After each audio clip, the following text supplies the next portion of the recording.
African Heritage, Kwaheri Bye Bye, Yeah. closes about 1985 that you said. Yes. What happens next? That's interesting because coming back to settling down in Nairobi in 1983 thereabouts, I also got into music for advertising.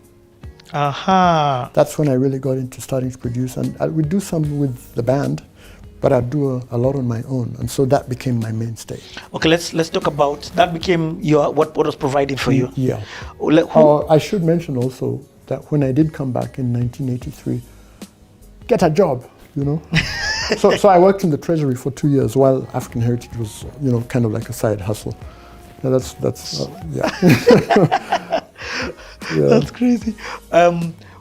Let's talk about this advertising side, because a lot of people may not know, but you've been extremely fundamental in shaping that. How did it start?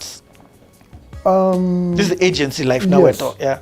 Before I left to go to India, I had been asked to play piano on a piece. It was for some hair product in a studio. That actually was, yeah. And I said, hey, this is interesting. And so when I was exposed to a little bit of that in India, I came back and I said, how else can I make money? And I also, this happened in India where you asked to play for? No, here in Kenya. Oh, here in Kenya. Okay. And then in India, you know, I looked at, you know, some studios and things like that. And so coming back, our side hustle, or my side hustle, apart from African Heritage and the Ministry of Finance, was doing commercials, you know, composing commercials. By then, music technology had started, you know, MIDI and computerized, whatever, so it became a little easier going along. For those who may not understand, I mean, of course I understand it because as a musician, but explain the difference between pre-MIDI and MIDI. What does that mean from a production perspective? Yeah, MIDI literally stands for Music Instrument Digital Interface. It was a protocol invented by computer manufacturers that allowed electric keyboards to address appropriate software that enabled you to basically do tapeless recording on the computer. In fact, in the late 70s, people would say tapeless recording is impossible because the processing power doesn't exist. So it means pre-MIDI, you actually in the studio performed the whole song. Yeah, we'd go in and perform the whole song or perform the whole commercial. That's the only way to record it, to capture it. Yeah, a lot of the commercials and all of the songs we did was just live capture. You know, everything was live capture. So now MIDI allowed you now to create it in parts. Yes, you could do that in parts in the studio and splice tapes, you know, which a lot of, especially 70s rock artists did. You know, literally splicing, like they do film, you know, before film went digital. There's something about a good live rendition that is organic because there's an interplay based on what you've learned, but based on what you bring to it at that given time. And what you find with a lot of, or you would find with a lot of computer-based production is that it could be mechanical. Unless you have the capacity to use the software not as an idol but as a tool, you lose the organic nature. Sometimes MIDI can be too perfect. It can be too perfect. Yeah, and yes, I went into that. That's perfect. The beat is slightly off. At some point I said, you know what? I'm going to limit myself to 4, 5, 6 tracks and I'm just going to play. If there's a fluff note, it's a fluff note. If the job description requires a robotic type of mechanic, you know, choreographed thing to strict edits, I'll hit the edit points, you know, but I'm not going to let the ebb and flow. Especially if it's my own compositions. It depends on what you're doing. If it's a film score, you know, it just depends on what is required. Okay, so who then, in terms of this agency or commercial world, who do you connect with? I connected with someone who was ahead of me in Lenana School, Sam Madoka. He was an executive in an ad agency, and I can't remember how we connected, but he was working for McCann Erickson, an international agency that has offices here. And my first ads were through McCann Erickson. I eventually got to know some of the other agencies like MCL. Nowadays it's called MCL Sachi. I don't know, because they're affiliated with somebody. And Scan Ad at the time. Now it's called Scan Group. Mm-hmm. Yeah, that's quite a success story. Yes, Yeah. that we're getting to right now. He started in about 4 or 5 rooms in an office block somewhere, and now it's a huge thing. Bharat. Yeah, quite something. Amazing. Okay, Amazing. so do you start? I mean, 85 has come. African Heritage has closed, has ended. Do you actually go and start working as a producer at Freelance. or freelance? Okay, Freelance, so different people would call Yeah, I you. would call and say, look, we've got to do this for that. Can you do this for that? So have you got a studio setup of your own? In an informal sort of way, yes. But by that time, I didn't. This suddenly reminds me. I did get into a studio in the mid-70s when I was in Form 4. There was a studio at Valley Road Church. Mm-hmm. Nairobi, what do they call it now? Sitam, Yes. Valley Road. A Swedish engineer called Carl Anderson. And I don't remember how I discovered that studio. An aunt of mine introduced me to that studio and said, just record some of your music. And I recorded little things and put a cassette there. And I forgot about that. That was when I was in Form 4 or Form, whatever. And so it was like your own instrumental. Yeah, I don't even know I don't even know if it still exists. And I went into the studio with Ayub on drums and Suzanne and some of her friends on BGV on 1 or 2 songs. I remember that. Anyway. So you're saying BGV, who was lead? No, there were 2 songs. It was instrumentals. Okay, there were so 2 yes. songs. Ayub sang on them. And Suzanne and some of her friends were BGVs. Oh. Yeah. And anyway, when I got back and the African Heritage thing was happening, I remembered that studio. And that's where we recorded our music, the African Heritage music. And so when I got into the commercial thing, I did a lot there. Carl really mentored me in understanding more about studio process and things like that. Mm-hmm. All that time, there are no computers or anything. Everything's going real time. We'd walk in and you have to do a 30-second thing. And you take 1, you're on 29, take 2, you're on 32, that kind of thing. Yeah. It's very interesting. Okay, so where does the story go on from here? Advertising became the mainstay of my sustenance. Mm-hmm. Just all kinds of commercials, a couple of short film soundtracks and things like that. Because now I'm solo. But here I am, sitting at that time I was single, sitting in my bed sitter, in my room, and looking at life and saying, wait a minute, I've been there, I've done that. I've been loaded, I've been bust like a rat. I've done the church thing, I've done the pop thing. What's life all about? These significant questions that everyone should ask themselves at different parts of their lives. I've been out there, I've done plays for Christian groups, and everyone knows the story of their lives. And I said, what do I really want? And I was sitting in a place where everything had gone bust, even the workers there, saying, you know what? I've tried so many things. I think it's time to try God. Alone in my room, I don't know what time of the night it was. I said, look, God, I want to work for you. I don't remember what words I used. I want to be a disciple. I want to do something. I want to be something that makes a difference in the lives of people. It hasn't worked with pop music. It hasn't worked with whatever. It hasn't worked with studying. Transform me first, change me first, save me first. Because yes, by that time, exposure to Christian Union in high school, exposure to so many forums. You know the story. Story about committing your life. But you move on, you move on. For some people, it happens as a child. For some, they have to go through stuff. I had to go through stuff. And say, you know what? want something constant. I want somebody constant. I want to be constant.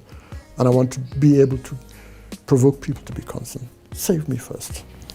And that's when I accepted Christ. What year was this? This was, where am I? 1985, late 85, coming into 86. Interestingly, by this time, I had renewed my acquaintance with, there was a group of musicians who had come in from Uganda just before I went to India. Gospel musicians. Because that's the other thing. Even before I went to India, I did a few things with a gospel group.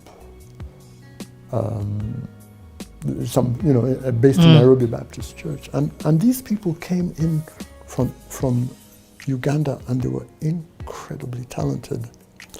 And one of them was a brother to, I think you know Kwame Rubadiri. Yes. And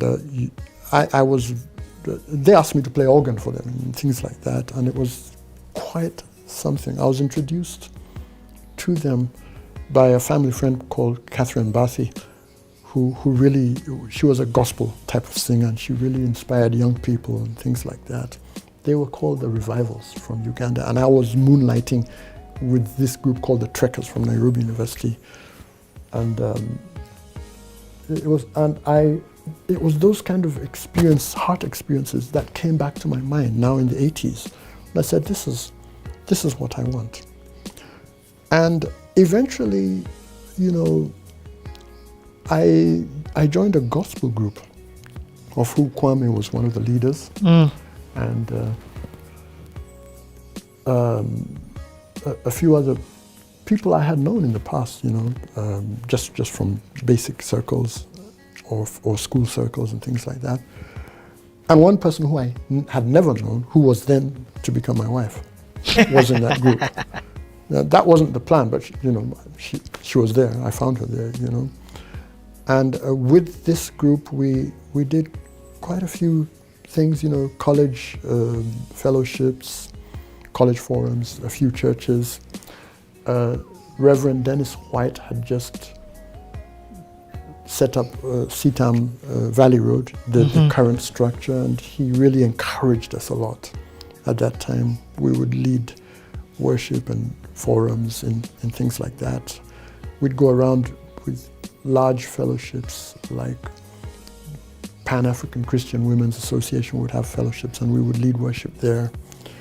We would open for acts like Silver Convention, and help out with sound for artists like the late Jesse Dixon. He was an African-American gospel singer. It was a very interesting time for me, because here I was asking God, and suddenly I'm sunk into this whole thing, a raw believer, so to speak. But it was really, really, I think it was really good for me. It helped me to fill in spaces and blanks and gaps. So you sort of went into this like almost full time, or you're still doing? Of course. I'm still doing advertising. You still got you've got the advertising that needs to feed you. But this was my vocation. This was my passion. Yeah. Okay, I just need to ask it because I've sat down with the man. At this time, have you bumped into Pete Odera? Pete Odera, I bumped into, I think, briefly in the African Heritage time, very briefly. I think there's a time a lot of young people he was around had come there. He would give you more details. I don't even remember if he had been there. Including a gentleman I should mention called Eric Ajwoga. He was a very talented young bassist. I think he was Kenya's first Berkeley student. Whoa. He's still in the US, teaching music and all of that kind of stuff.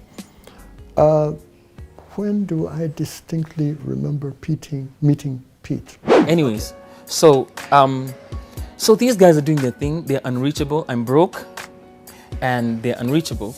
But Mildred just holds my hand, almost literally, and says, let's go and have tea or coffee. So we talk, I'm doing my drawings, everything. So I'm carrying my paintings. In my heart, I want to be a musician, but my hands are doing this art thing. And so I draw, you know, some portraits and stuff. So she says, let's go to African Heritage. We're there, we talk. And as we're going in and coming out, she meets Jack, who they know. She says, oh, this is my friend MPESA.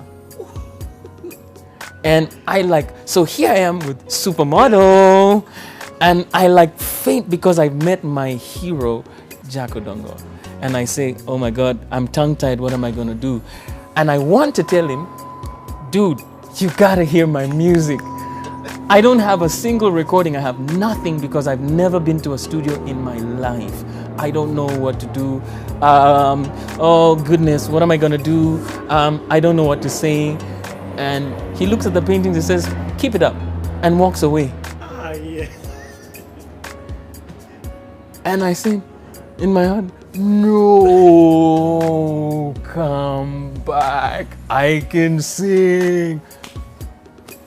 Getting saved and getting to meet who would become my wife, the two of us felt that we need to be grounded in a church.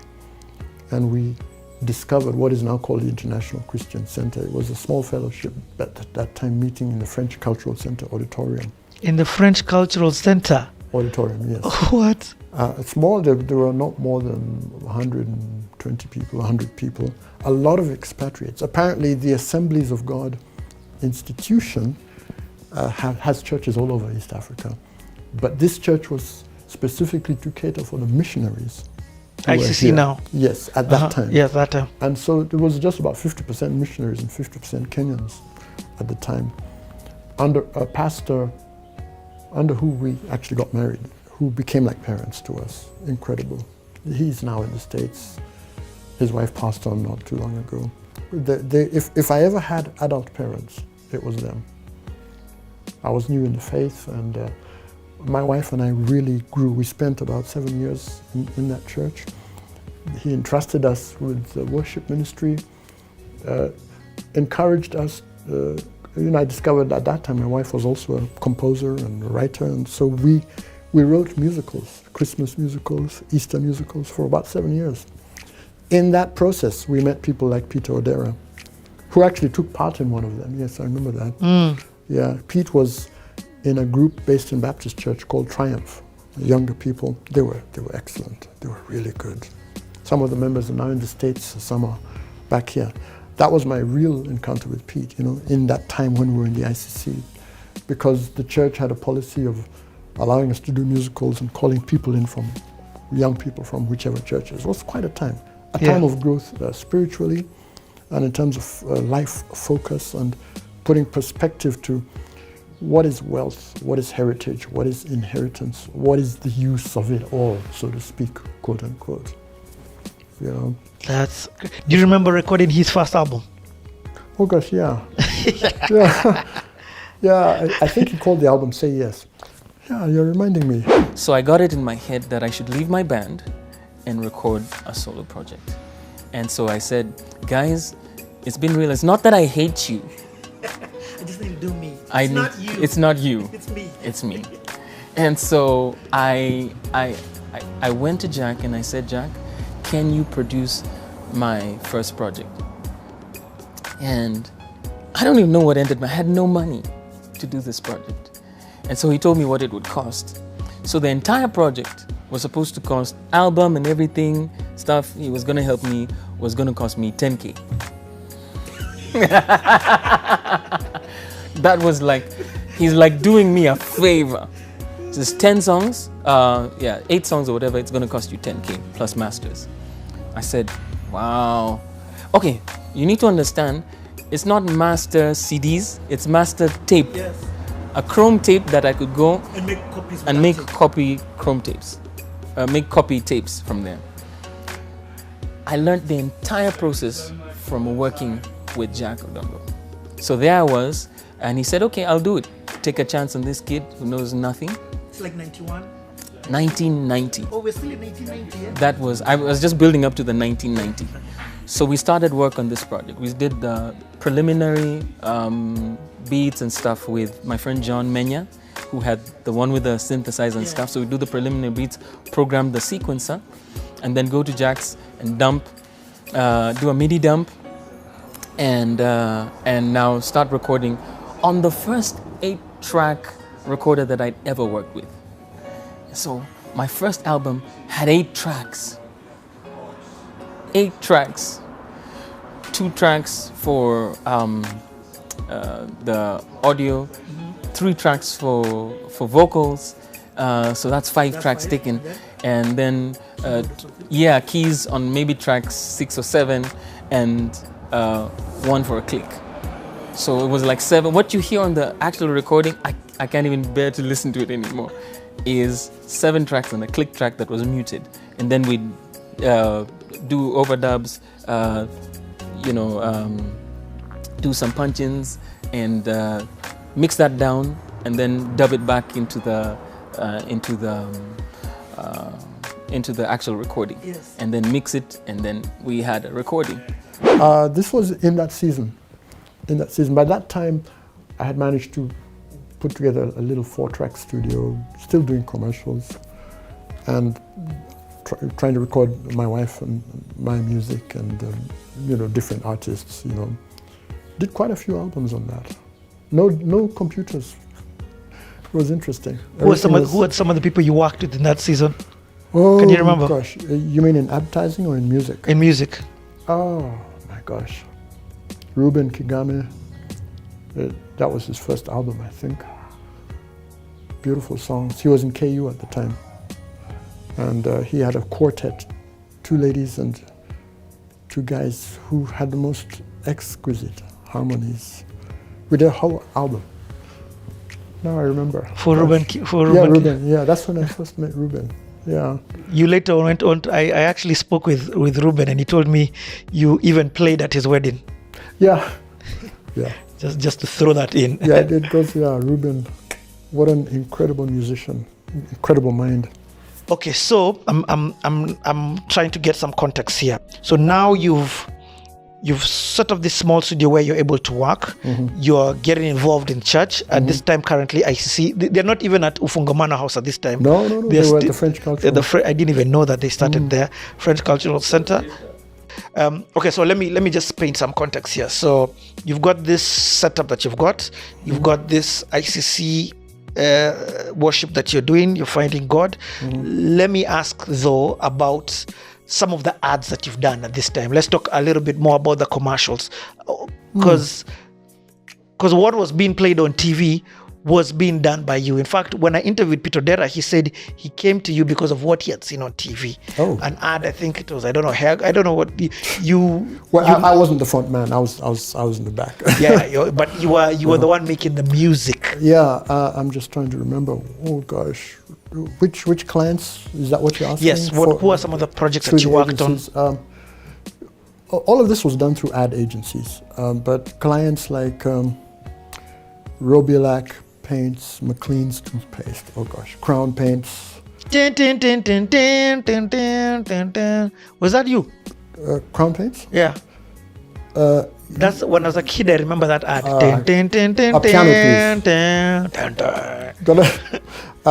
There were so many Colgate. There was. It was Crown Paints. There was medical products like Andrew's Liver Salt, Hair Glow. I mean, there were just so many. Turn on the stove, cut the sachet,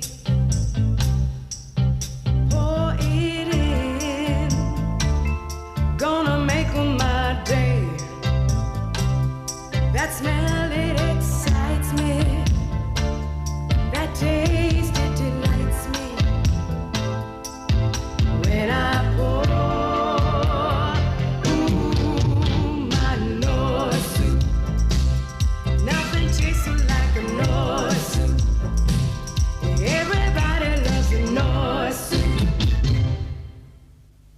And they were working on the tail end of the Princess Patra ad. Princess Patra ad was like this ad was like something you've never heard.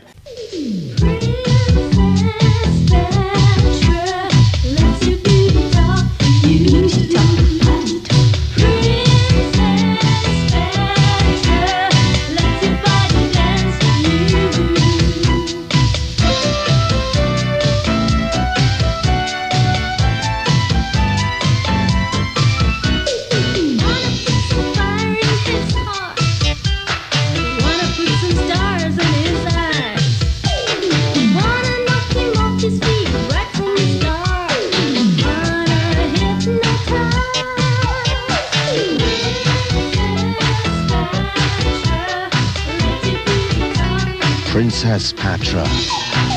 Let's your beauty talk. It was so cool that they actually did 33 RPM, pressed to 33 RPM that they actually sold or gave to their clients. What? It was an amazing ad. The song basically went, Princess Patra, let your beauty talk for you. And the ad had this girl who was dancing in a club with the lights and everything. So it was a really cool thing with Simon drums. Doom, doom, doom, doom, doom, doom, doom, doom, doom. It was so cool. It was a boom time for advertising, I think. It was, huh? And the creative directors at the time were really interested in, getting things out there, either for radio or TV. And the genres were whether for national service, general service, which is English, Swahili, or for TV. In that time, I met Andrew White, a creative director who is still here. Yep. He was one of the most creative. He was crazy. He'd walk into a boardroom with shoes, no socks, jeans, and play his guitar. And he was a guitarist. So we would write or co-compose a lot of commercials, and it was quite an experience because he was very seasoned in that area, and writing in that genre or for that type of product market was very specific. Yeah. It's not about the artist; it's about the product. Yep. Unless it's an artist endorsement. You see. And I know that in that season also, recording a few gospel artists like Reuben Kigame, the late Achieng Abura, she was a gospel artist that time, and I'm trying to remember different groups, Youth for Christ. Okay. Back, did you ever meet up with Bharat? Thakra? Yes. Yes. In fact, Andrew White was his first. No, I can't remember. But I met Bharat shortly after he must have started ScanAd. It was called ScanAd at the time. And he really encouraged me a lot. He used to say, just invest, get this amount of money, invest, put a studio together. And I would think that amount of money is crazy. And we churned out a whole lot of ads. He was a go-getter. He was, he'd say, if I listen and I'm not interested in this piece after 10 seconds, it's not the one. Go and do it again.